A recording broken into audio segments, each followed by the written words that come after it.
not just women are in danger, but all marginalized people, where being uniquely different right now might truly be considered a crime. It seems as though we had all slipped into a false sense of comfort, that justice would prevail and that good would win in the end. Well, good did not win this election, but good will win in the end. So what today means is that we are far from the end. Today marks the beginning of our story. The revolution starts here. The fight for the right to be free, to be who we are, to be equal. Let's march together through this darkness, and with each step, know that we are not afraid. That we are not alone. That we will not back down.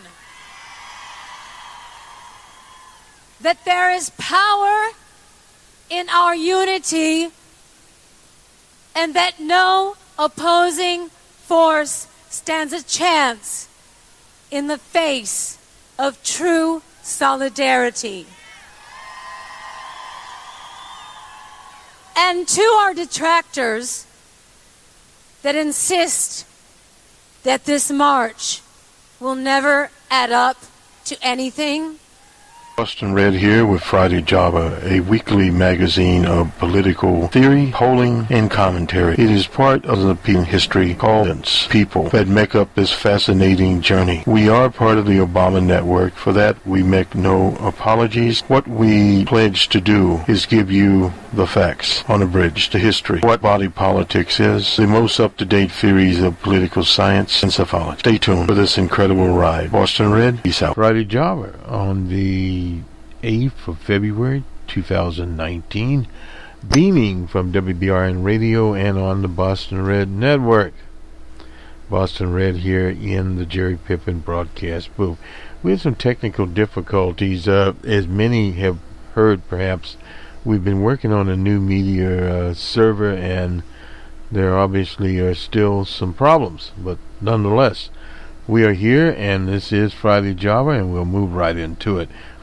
With much sadness, we announce the passing of Frank Robinson. He was, of course, a Hall of Famer. This is from the Los Angeles Times, the first African-American big league manager. I thought that was Larry Doby. But anyway, he was a Hall of Famer, the only major league manager to be named most valuable player, major leaguer, in both the National and American League. The first African American to manage in the big leagues died on Thursday in Los Angeles after a long illness, according to Major League Baseball. He was 83 years old. He rose from the sandlots of Oakland to become one of baseball's most feared sluggers. His 586 home runs, 10th on the baseball all-time list. Frank Robinson resume in our game is without a parallel, a trailblazer in every sense. Those who impact span generations. That's from the Commissioner Manfred. It said in the statement he was one of the greatest players in the history of our game.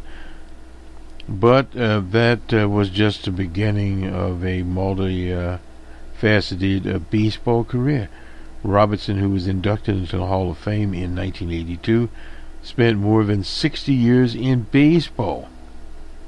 21 as a big league player from 1956 to 1976.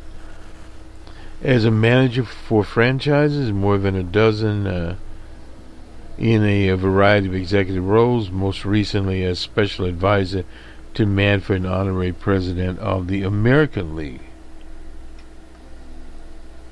He left an indelible mark as a player. Whitty stands 6'1", 184 pounds, a power hitter with a career 294, not shabby at all, and an on-base percentage of 389, a slugging percentage of 537, and he was a 12-time All-Star. I don't rank guys, but I put him right there with the best ever. That's the late manager Earl Weaver in Baltimore when Robinson played for the Orioles, said in 2011, Earl the Pearl. He'd be a lot higher in the rankings if not for some artificial home runs that came out of those bats. When Robinson retired as a player after spending 3 of his final season with the Los Angeles Dodgers in 1972 and the Angels in 1983 and 84. He ranked 4th on the all-time baseball home run list behind Hank Aaron, Babe Ruth, and Willie Mays. He has since been passed by 6 others, including Albert Pujols, of the Angels, and 3 of those players, Barry Bonds, Alex Rodriguez, and Sammy Sosa, have been linked to performance-enhancing drugs. Frank Robinson and I were both baseball buddies. We were friends. That's from Hank Aaron. Hank Aaron is now 85 years old. A longtime rival, he said in a statement on Thursday. Frank was a hard-nosed baseball player who did all things on the field that people said could never be done. I'm so glad that I had a chance to know him for all those years. Baseball will miss a tremendous human being. Robinson was one of the game's most fierce competitors, first in Cincinnati, where in 10 seasons he won the National League Rookie of the Year. That was in 1956, the MVP in 1961. Then in Baltimore, where he led the Orioles to World Series titles in 1966 and 1970. He won the American League MVP and the Triple Crown honor in 1966, leading the league with an average of 316, 49 home runs, and runs batted in at 122. He won the World Series VIP honor that October, hitting 2 home runs in the Orioles' 4-game sweep of the LA Dodgers. He was a force in the batter's box, hitting for average and power, and in the dugout, the clubhouse, leading by example, infusing his team with grit. He expected nothing less than a maximum effort and intensity from himself and his teammates. He backed down for no one, especially opposing pitchers, who all but dared them to knock him down by crowding the plate. He hated all pitches with a passion. That's from Elrod Hendricks. That was a former Orioles teammate who died in 2005. They were trying to take money out of his pocket and food out of his family's mouth. The late Gene Marsh was said to have fined his pitcher when he managed the Philadelphia Phillies for throwing at Robinson, because such a tactic only served to motivate him. Still, Robinson was hit by pitches 198 times in his career. That's a lot of times, leading the league in that category 7 times. Pitchers did me a favor when they knocked me down, Robinson told Baseball Digest, a venerable publication. It made me more determined that I would let the pitcher get me out. There's a picture here I'm looking at of Frank Robinson, Joe Morgan, and let's see who else is in this. Dusty Baker. I thought it was Dusty. Yeah. Born in 1935 on the 31st of August in Beaumont, Texas. Robinson was the youngest of 10 children who was essentially a single-parent household. Robinson's father deserted the family when he was an infant. His mother, Ruth, has struggled to provide her children with basic necessities. When Robinson was 4, his mother moved the family to West Oakland. It was a playground near his house on Lower Marriott Street in Vet Robinson's hard-nosed approach to the game was formed. Every player, even playing pickup games as a youngster, he would slide hard into second base to break up a double play. That way baseball's supposed to be played, Robinson said during his Hall of Fame induction speech in 1982. Let me finish this up. It's a rather long article here. Let's see here. Oh, yeah, this is...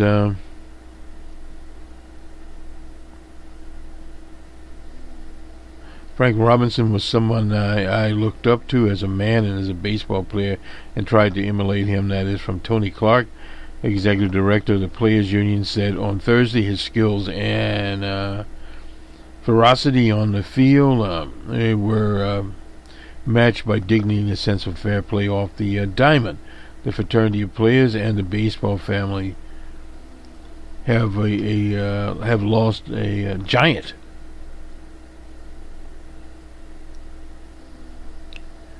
Robinson had asked umps to check the glove of Angels reliever Brendan Donnelly when pine tar, an illegal substance still around today, used to get a better grip on the ball, was found. Donnelly was ejected.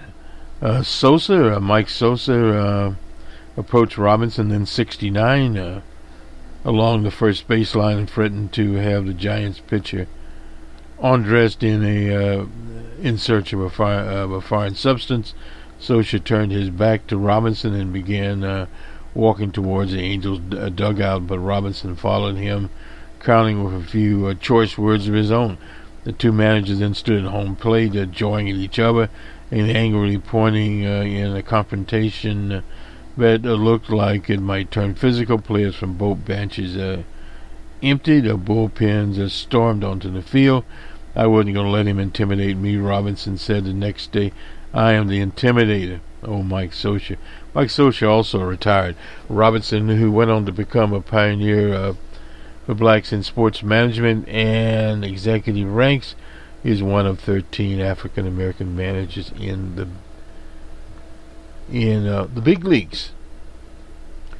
He was willing to give time and money by going to Puerto Rico to get experience so he could become the first African American manager. Weaver said lots of guys wouldn't do that. He had the intelligence to be able to do it, and I was proud of him. Interesting choice of words that he used there. The family said in lieu of flowers, make a donation to the National Civil Rights Museum in Memphis, Tennessee, or the National Museum of African American History and Culture in Washington. It's interesting they didn't designate the National League Hall of Fame Museum in Kansas City. Anyway, this is Frank Robinson, dead at 83 years old. I didn't know Frank had been sick. There's a picture of him here in 1998 with none other than Sandy Koufax is still alive today and moving around. Another picture of Robinson and from the LA Times. Also the passing of John Dingell, the Dean of the Senate. I don't know if I have it up here or not, but John Dingell was an extraordinary person. He was in the House, I should say, in the House of Representatives for 59 years. He was out of Dearborn, Michigan. His wife now represents that district.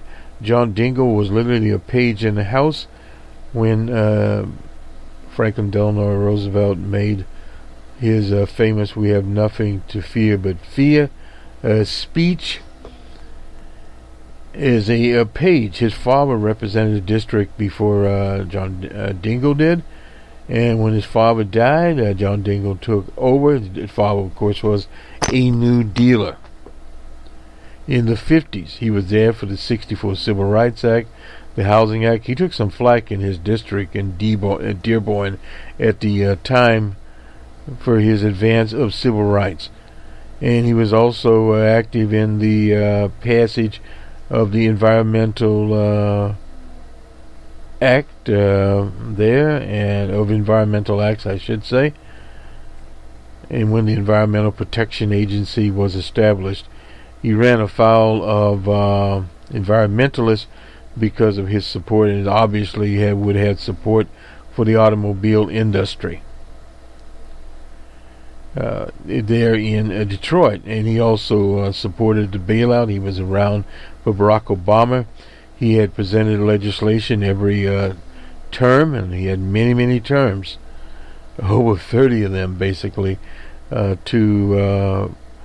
national health care. He was there for the Affordable Care Act, one of the major movers of that. He retired in 2015. Of course, his death at 92. We'll have more on John Dingell on the week that was tomorrow night. And let me just see if we do have John Dingell here. Dies at 92. Of the picture of John Dingell standing here, had his cane at the time, and Mr. Bing, who was the mayor of Detroit. You can see him towering up there. A lot of tall people. And Barack Obama, he died at 92.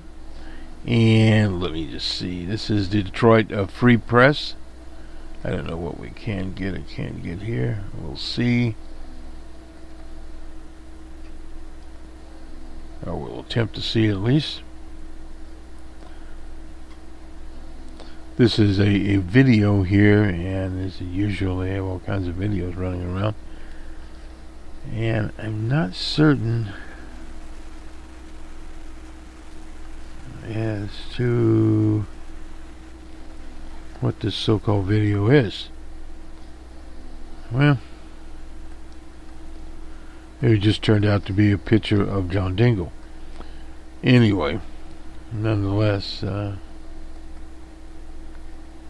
John Dingell, the ex-Michigan lawmaker, was like in a private, according to this, we'll have all kinds of things, iconic legislature, a venerable living symbol of southeast Detroit. A former Representative Dingell was more than that to people who knew him. Yes, he was a master legislator, a powerful speaker, no doubt about that.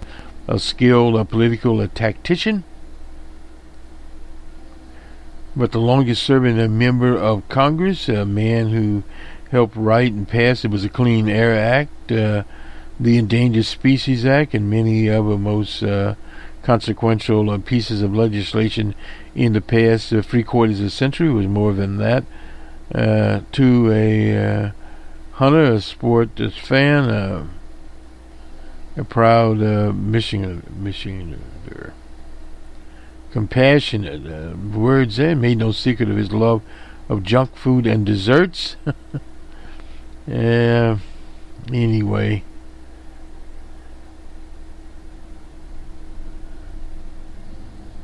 Well, he got his desserts. Evidently, he died finally of prostate cancer.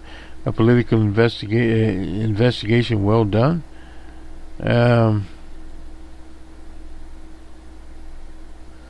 John DeSano, now a political consultant, remembered working for Dingell as his driver, as well as a job he could barely hope for coming out of Wayne State University at 22. That was in the mid-90s. He quickly got a chance to show his worth. One night,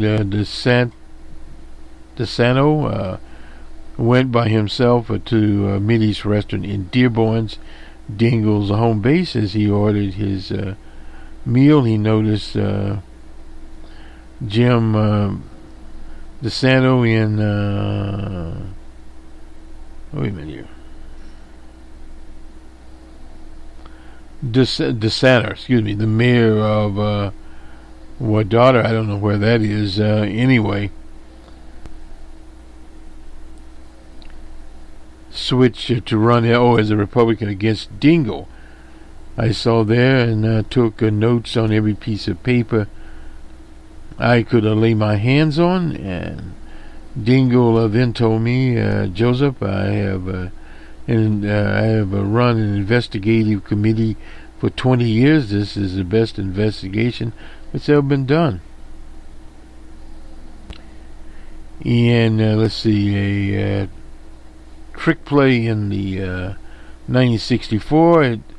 It may be lost to ages, but now several people who worked for Dingell recall a story he told about 1964 race, one in which he was put in a district with another incumbent congressman, John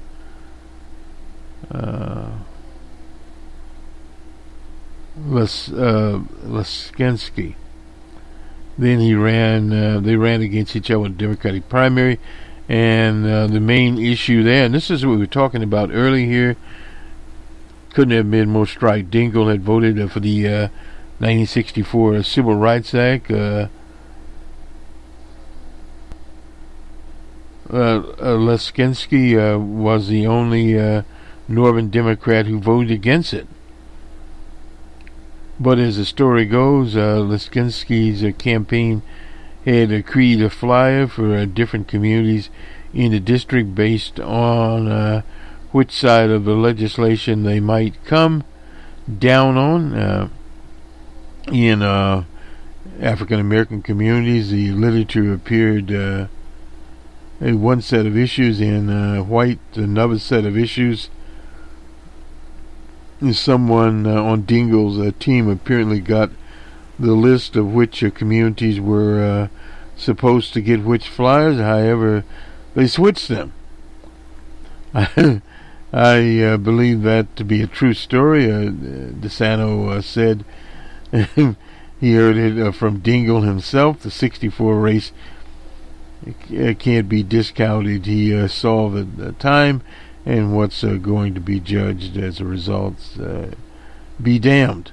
Now DeSantos added with a playful creepy in his voice, that doesn't excuse any act of chicanery on the road to victory. A master hunter, Dingell made no bones about he loved to hunt, and in his office in Washington he kept all sorts of hunting memorabilia. One former staffer remembers fondly that he was so elated that he could describe a Russian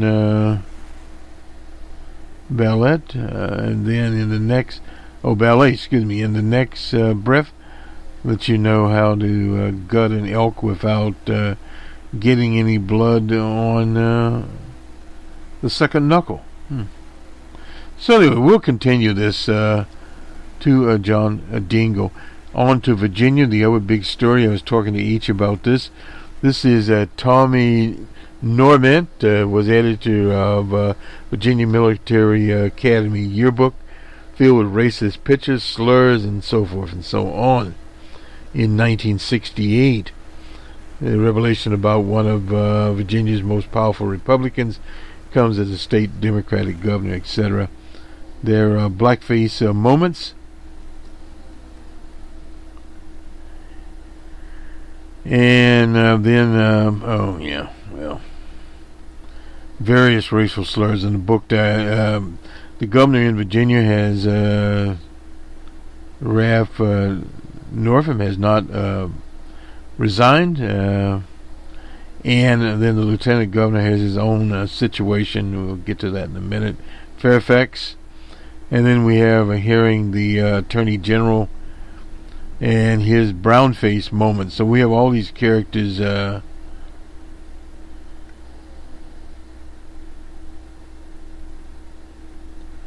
situations going on. And let's see, Kurt Cox, a fellow Republican, he's the House Speaker, said in a statement, Senator Normant has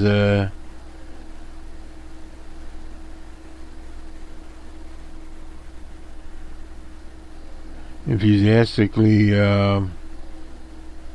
condemned the racist and abhorrent photos in the yearbook, as I do. Oh well. But he was the editor.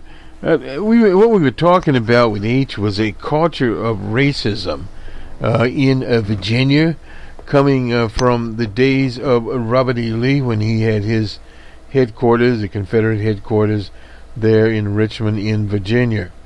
So you have to understand that this culture is so embedded that it was allowed to kill Hebehire, and we always dedicate this program to her. We'll have the people from the University of Virginia, Charlottesville, in a minute here.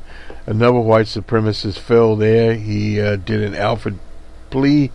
What that is when the evidence is so overwhelming by the prosecutor, although in his mind he was not guilty, he pled guilty. So, but again, this whole cultural situation is, back in the 60s, yes, they were doing blackface. They were doing Confederate uniforms.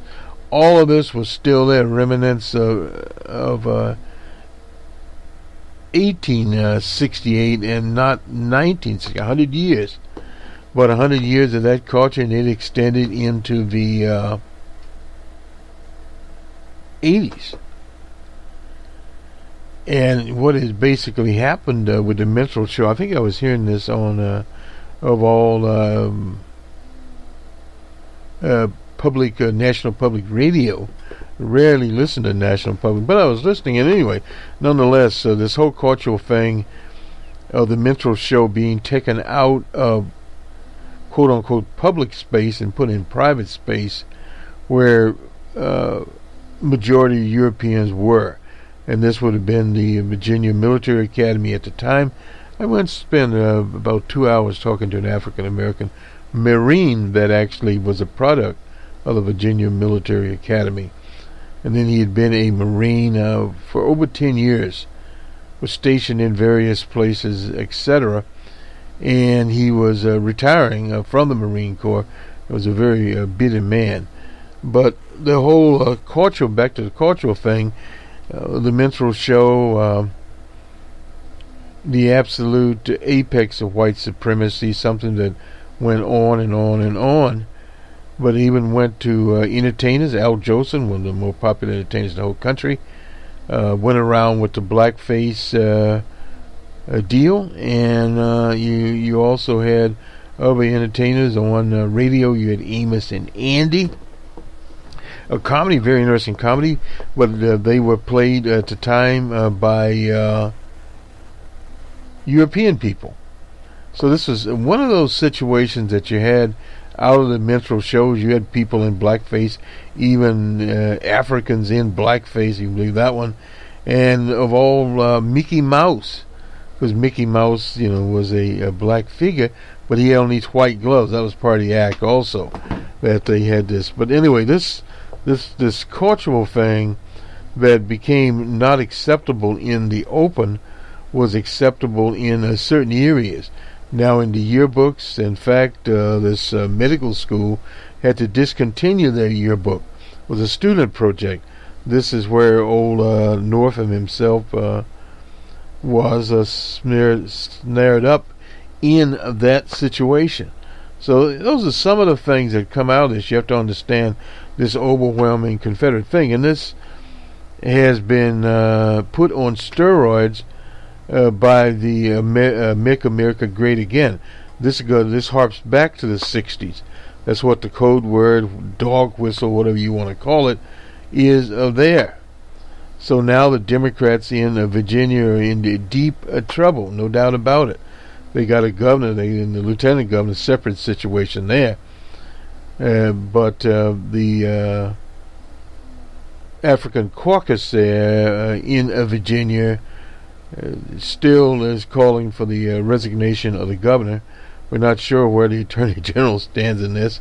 And an investigation of Fairfax. If you recall, back with the Al Franken incident, there was going to be a Senate investigation, and there should have been a Senate investigation, and there'd be an investigation of this. But the problem is with Dr. Tyson's allegation that was in 2004, and now Bobby, what's his name, from Virginia there, said he'd heard about it. He actually knows her personally, but he claimed he did not know the details.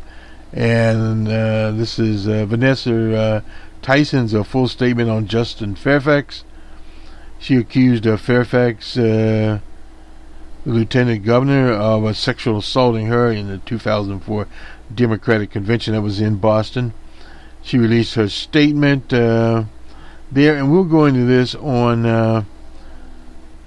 the week that was.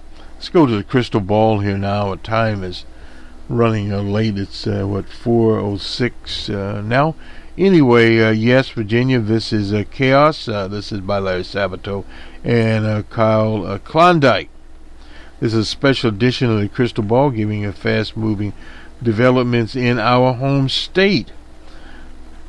The story has rocked Democratic Party in Richmond. Doesn't really begin with the report from the conservative news. This is big league politics that Rev Northam in a medical school contained a picture of two people, one dressed in a Klan robe and one in a blackface.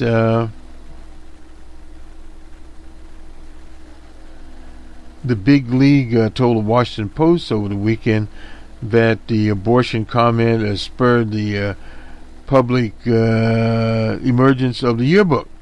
The source of the tip appeared to have been a medical school classmate, our classmates of Norfolk, who acted as a direct result of the abortion controversy that erupted early in the week, according to two people at Big League Politics, a right-wing site. As bigger outlets confirmed the authenticity of the photo, Northam released a statement on Friday and then a video message taking ownership of and apologizing for the picture. Of course, later he recanted, yet Norton offered without prompting that in the same year he appeared in a form of blackface. So this was a Michael Jackson situation there.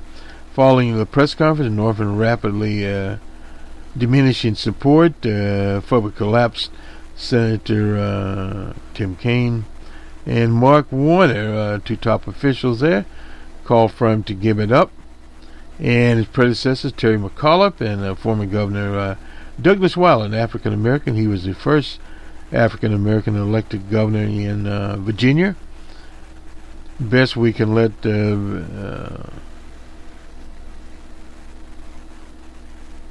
their reality is only one true major Democrat who has held elective office recently had not weighed in against Northam. Former President Barack Obama, who campaigned for Northam in 2017, Northam must hope that the press conference would allow him to gain some measure of control of the story. He lost it. He's now hired as Northam, that is, a PR agency. The Morning Consult, with continual monitoring the approval rating of major state, found at 41%. Found a 41 percentage point drop in Northam's approval rating over the weekend. With many expected Northam to resign, the focus had turned to the man who would replace him. That was Fairfax. For the Democrats, particularly those running for president and not involved in Virginia politics, asking for Northam's resignation was an easy decision.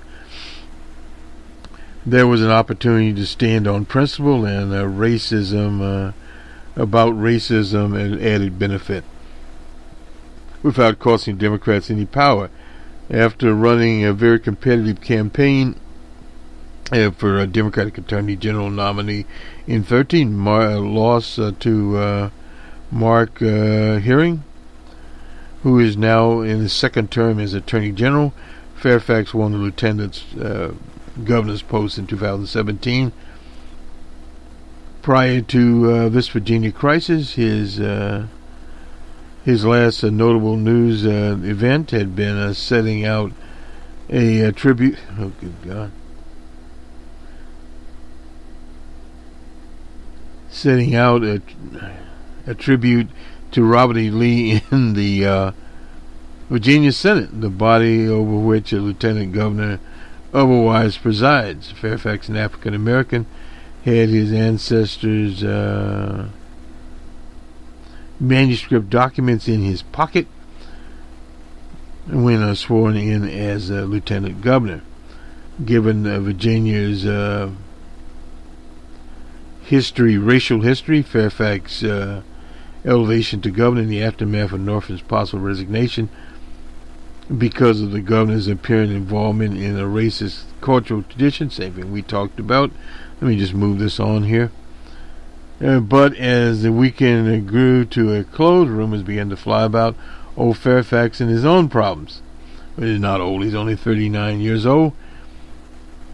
After many had gone to bed on Sunday night, the Big League Politics, its right-wing site, reported that Fairfax had been accused of sexual assault stemming from an incident 15 years ago, a long time ago. That would have put Fairfax in his 20s. He's 39 now. Following a Fairfax statement, the story spilled into mainstream media, and the Washington Post picked it up. Jim Beoso, incidentally the owner of the Washington Post, now his own story. The Big League Politics, named the accuser, but the larger organization has declined to do it. We have her statement here in Vanessa Tyson, politics professor at Scripps College in California. It remains unclear as to whether Northam will resign. Ultimately, the only one that can make that decision is Northam himself. Virginia Constitution standards for impeachment are not really compatible here. They're not going to impeach him for that. Will President Obama weigh in? Well, he doesn't want to get into that situation. The only major Democratic voice who matters here, Wortham has never struck us as a person who is interested in the office higher than the one he holds. Unlike McCullough, who's talking about trying to run for office. Oh, Bob McDonnell, old McDonnell there, a very easy, could have managed to run for the Senate. But Northam's just happy to be the governor. Since the press conference, the governor has not provided any additional. In fact, he's been laying low. There remains some legal uncertainties about what precisely would happen in the event of Northam's resignation. Fairfax could become the governor. He would get to appoint a replacement. However, it's unclear whether that person would be on the ballot with opponents in a separate special election this fall to fill the remaining 2 terms based on based on a 1971 a procedure, the last time a vacancy in the lieutenant governor's office was filled. Oh, I see. There's already a scheduled election in November for 140 seats in the House of Delegates and the state Senate, along with local officials. So they have a big election coming up in November of this year. The General Assembly or the State Supreme Court may have to decide Fairfax. Meanwhile, could run for his full term in 2021. The Virginia governors are barred from seeking a re-election. It's the only state that does not allow a governor to be elected to 2 consecutive terms. I didn't remember that. I think I saw it before. But because Fairfax was not actually elected to be governor, he could run for re-election if he became governor. He would be the first Virginia governor to be able to run for re-election as an incumbent in post-Civil War era. Now, again, this is Virginia back to the Civil War. You can see it here. This is what the problem is. Even before the allegations against Fairfax emerged, the fact that a yearbook was at the center of Norfolk's troubles already reminds us a bit of the battle over Kavanaugh. But now there are much clearer parallels between Kavanaugh and Fairfax situation because of the allegation of sexual assault. Well, the allegation of sexual assault now with Kavanaugh was totally different. Kavanaugh effectively denied he was there. And some people said he was not there the night of the assault. Now with Fairfax, yes, he was there. They did have an affair, they did kiss, etc., but it went beyond that. So a little different situation. In the event that both Northam and Fairfax resigned, the Attorney General Herring would become the governor in the immediate aftermath of Northam's bombshell and Fairfax seeming likely ascension to the governor. Though we thought back to Herring's decision to defer to Northam in advance. Anyway, the mess. Let me finish this up. Looming over all this is the upcoming state legislative elections in Virginia this November. And let's see, some Virginia Democrats, operatives even before the current mess, were concerned that the white hot intensified of that feud of the Democrats in 2017 and 18 might cool. I see. Particularly without any statewide election on the ballot, low turnouts might help the Republicans, whose vote base in Virginia and elsewhere can be more reliable in off-year elections.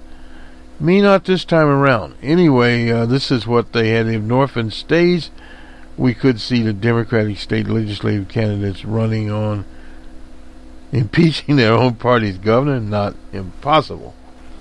A mess. So anyway, in other words, this is the story. Let me just check our time here. The pilot online, we've been looking at it constantly here, and we don't see anything new other than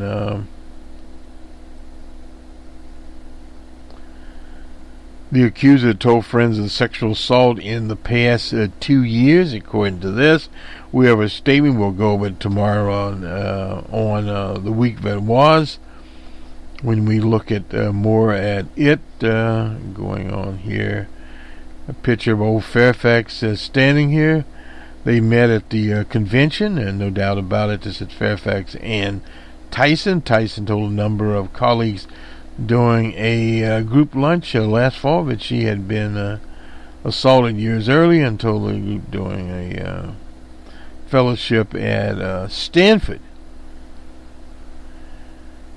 And let's see, told them, okay.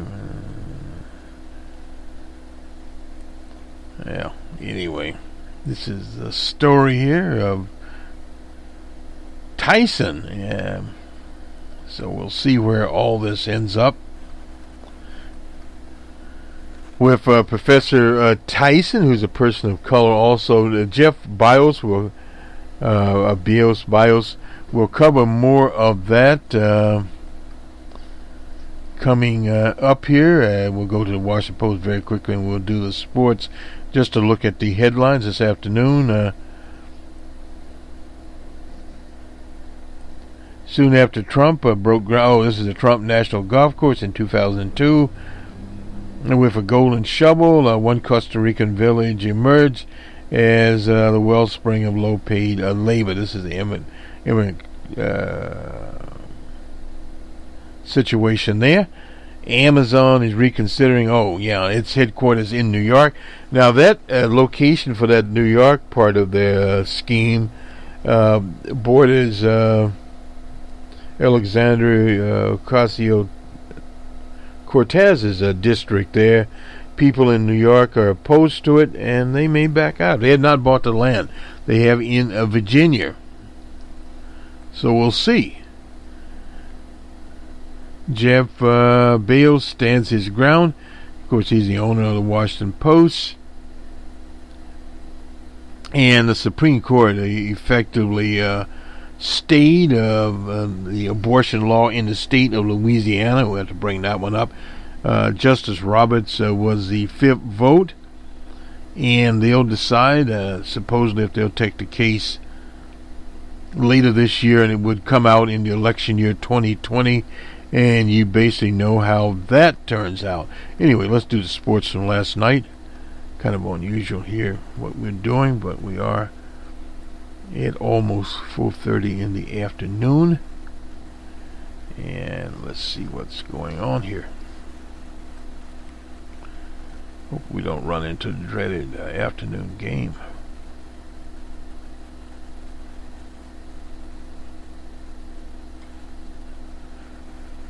We'll do that tonight. Get into baseball's new rules. We'll start covering baseball as we get closer and closer to spring training and see exactly where we are.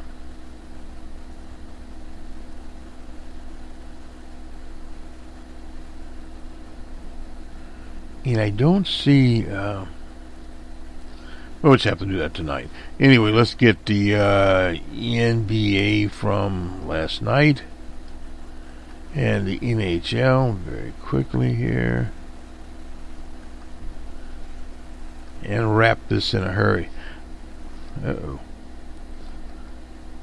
want to get Thursday night scores. Nonetheless, the Clippers were at the Pacers. It was Pacers 116-92.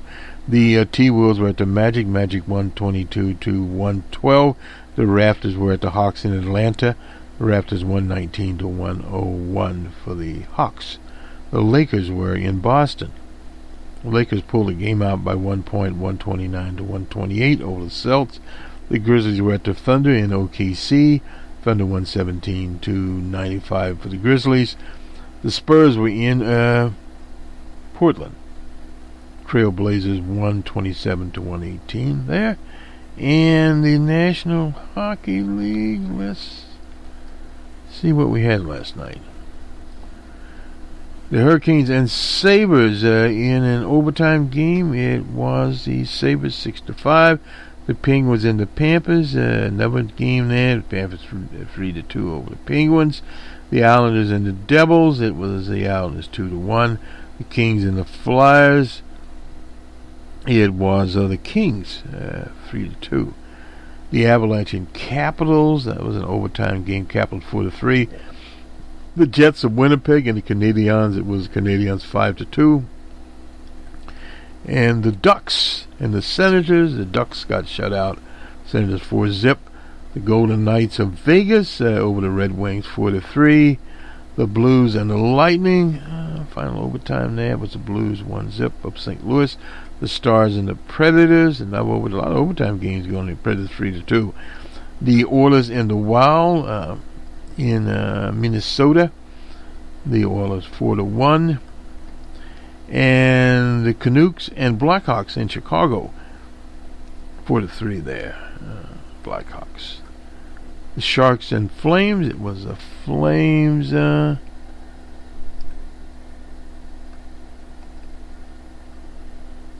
5-2. And get a better look at the screen here. The lights are different. It's day. Anyway, the Blue Jackets and Coyotes. It was the Blue Jackets 4-2. Thinking of the Wild there. Big event in Minnesota. Amy Klobuchar will have an event out in the cold where she will announce if she runs for president. Obviously, she would not be having this event out in the cold winter there. In those very, very cold temperatures. I don't know what it would be, 10, 15 degrees probably. I'm just guessing here.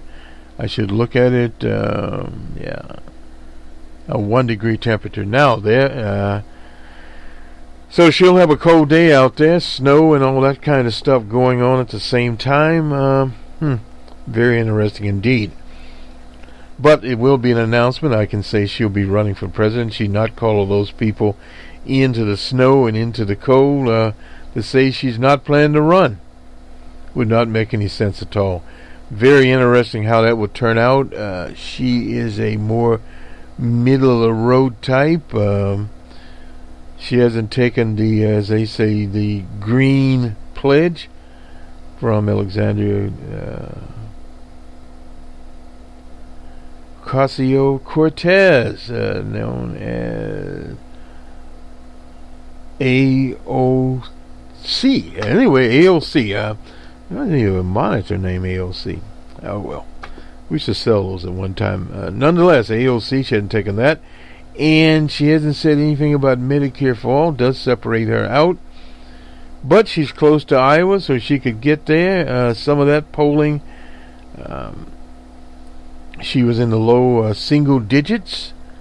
There was an article in Politico, incidentally, on Twitter King Booker, and about Twitter King and moving into this housing project that's no longer there in Newark. Lived there evidently 8 years. I didn't know he lived there 8 years. He organized and ran against Sharp James, and we supported, of course, Sharp James, and he got his ass kicked.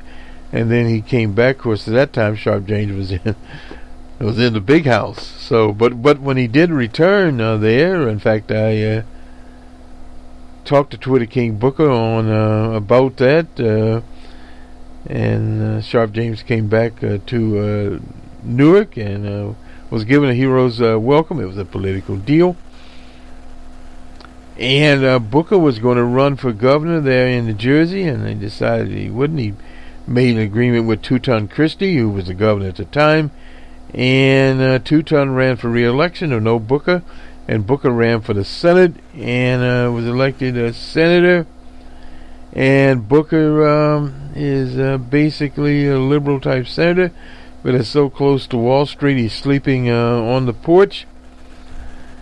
So that is Booker there. So these candidates are shaping up.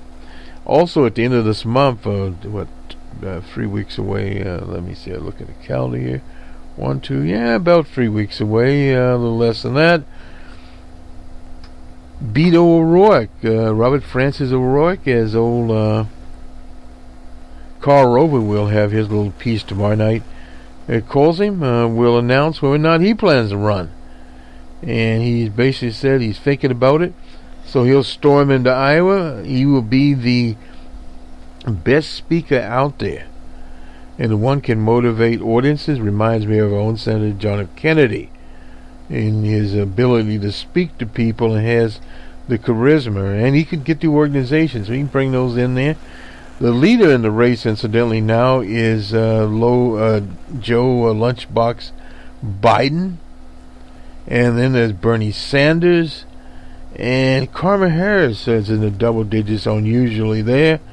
And there was an article somewhere of Kamala, I mispronounce her name all the time, and her problem with the African American vote. I don't see that happening with her, because she is a graduate of the Howard University, and I forget the name of the fraternity there, but her fraternity sisters are behind her. And when they go to South Carolina, the Democratic Party there is based in African American Party. She will do well because they will organize well. And then we get, I believe, close to maybe Vegas, and then Super Tuesday, California, that's her state. She'll do well there. So it'd be interesting to see where these candidates start to shake out. Now in Iowa, there'll be 4 seats out of there. We'd say in the plane or in the cockpit. It could be 5, depending on how they bunch up. But usually 4. And on to New Hampshire. New Hampshire's a different ball game there. And then down to South Carolina. But it gets costly after that. And some of the candidates will not be able, as they say, to continue on. Unless they take an Al Sharpton strategy, which just, if you run in Iowa, show up principally for the debates. And in New Hampshire, attend the debates, and if they let you attend the debates, there's all kinds of quirky little rules the Democratic Party has. Some of them you have to get a certain percentage in the. I have a certain percentage in the polls, or as they did the last presidential round with all the Republicans, they had a two-tier system, but the second-tier candidates never made it. DJ Trump knocked them like pool balls into the side pocket. Nonetheless, this will do it for us. Have a good rest of your Friday evening. It's 4:30 now. It's the afternoon, but evening. It's rush hour there. I should have given the weather report. But anyway, we won't. And we'll see you on Friday morning. Incidentally, Numbers Man is about finished. We have the data sets already ready, setting it here. And I'm not sure what we'll do about Sunday, but open source reports about 50% finished there. If you look up on the Facebook page, they have an interesting deal. Windows 95, some of those old applications, for those can remember those. And I think in the last broadcast we had O.J. Simpson talking about DJ Trump. He knew DJ Trump at the time, but as he's the distinction there as a national hero, he doesn't know DJ Trump the president. He knew DJ Trump the person a long time ago. Picture them. And he was talking about Stone crying about the FBI and explaining what happened to him in Florida, where the FBI raided the house and he had children there, etc., early in the morning, and it amounted to nothing. So I suppose it's something there with these people there. But this Jeff Bales case is big. The federal prosecutors in Manhattan are starting to look into that. That's with the National Enquirer. As most people know, the National Enquirer has served as a base, a pogo stick for the right wing. Because it is a tabloid, and many would argue it's not really a journalistic operation. It's just screaming as much as it can. But we have a lot of screaming around here now. And of course they've been sued. I remember Mary Tyler Moore sued them and won her lawsuit. And what they do is they maintain a cadre of snitch type operators that they pay in cash. People that work in hotels, people that work in various public places. They tip them off when celebrities are seen slipping in and out of back doors, in restaurants, and people call them. So that's one of the things. But what Jeff Bezos is trying to figure out is how they got text messages off of his mobile phone. He should have had it more secure. But anyway, and got some pictures of he and his mistress, Sanchez, I think was her name. Anyway, I guess that precipitated divorce of his wife. Anyway, he and we'll append that tomorrow, a Medium article that he actually spelled out what was going on. That's the old PR thing. If you have some bad PR, get ahead of the situation by laying it all out.